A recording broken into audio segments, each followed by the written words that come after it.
السلام علیکم ورحمۃ اللہ وبرکاتہ۔ حج ایک مشقت اور آزمائش ہے۔ عازمین حج منافقین حج صدقہ دل سے ادا کرے۔ عازمین حج کے تیسرے تربیتی اجتماع سے حضرت مولانا سید شاہ غلام افضل بیابانی خسرو پاشا کا خطاب۔ حج ایک مشقت و آزمائش ہے۔ عازمین حج صدقہ دل سے حج منافقین حج ادا کرے۔ مقدس سفر حج کے دوران کسی بھی قسم کی بدمعاشی نہ ہونے دے۔ زمانہ قدیم میں پانی کے جہاز سے سفر کیا کرتے تھے۔ وہ اتنا طویل ہوا کرتا تھا کہ کم سے کم 25 تا 30 یوم کا سفر ہوتا تھا۔ سمندری علاقوں سے سفر کرتے ہوئے کئی عازمین حج کو مشکلات کا سامنا کرنا پڑتا تھا، لیکن آج ایئرپورٹ سے 3 سے 4 گھنٹوں میں آسانی سے سعودی عرب کو پہنچا جاتا ہے۔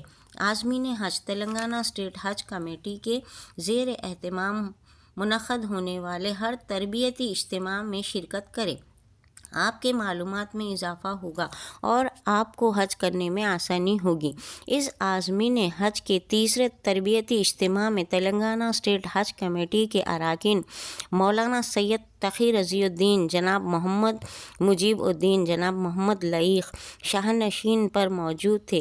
ان خیالات کا اظہار حضرت مولانا سید شاہ غلام افضل بیابانی خسرو پاشا صدر نشین تلنگانہ حج کمیٹی نے اتوار 12 جنوری کو SNR کنونشن اتاپور، ضلع رنگا ریڈی میں منعقد عازمین حج کے تیسرے بڑے تربیتی اجتماع میں صدارتی خطاب کرتے ہوئے کہا۔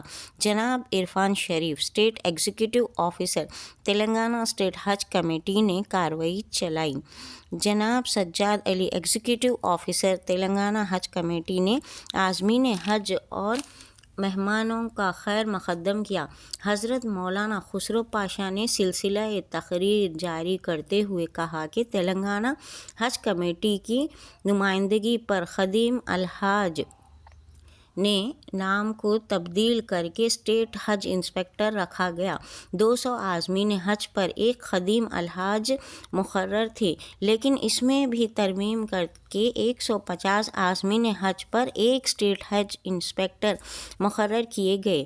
انہوں نے بتایا کہ 6519 عازمین حج کو قرعہ کے ذریعے منتخب کر لیا گیا اور 2288 ویٹنگ لسٹ کے عازمین حج کو منتخب کر لیا گیا۔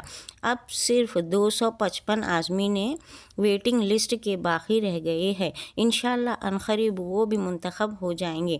حفیظ شبیر احمد نے کہا کہ مکے میں ایک نماز ادا کرنے پر 1 لاکھ نماز ادا کرنے کا ثواب ملتا ہے۔ اس طرح مدینہ منورہ مسجد نبوی میں ایک نماز کے ادا کرنے سے 50,000 نمازیں ادا کرنے کا ثواب ہے۔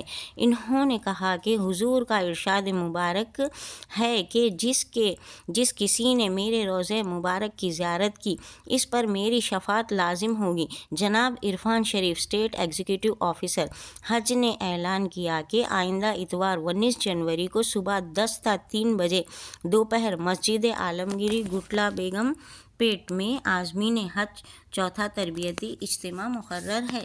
بات سے ماں کے رحم میں ہوتا ہے وہ پچھلے 6 مہینوں میں نہیں ہوتا۔ آخری کے جو 3 مہینے ہوتے ہیں 120 دن، اس میں بچہ تیار ہو جاتا ہے۔